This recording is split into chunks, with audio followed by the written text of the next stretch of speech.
The PHIDIPPUS Putnami. I just found her in the woods in the mountains. I'm not gonna keep her, I don't think. She's a little big for what because I'm homeless, so I carry them around with me. So babies do well with that, adults do not. But she's so cute, look at her. Hold on, wait, let me pause.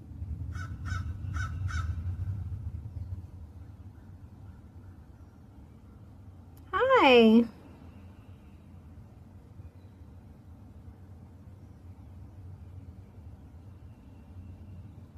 Oh my God.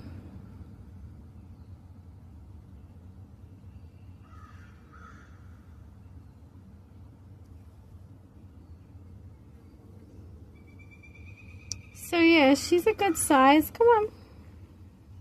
There we go. I don't think she's going to get much bigger than that. PHIDIPPUS Putnami. They get to be a couple millimeters, but she's kind of big, so I don't... Oh, don't come under me. I just figured I'd record it.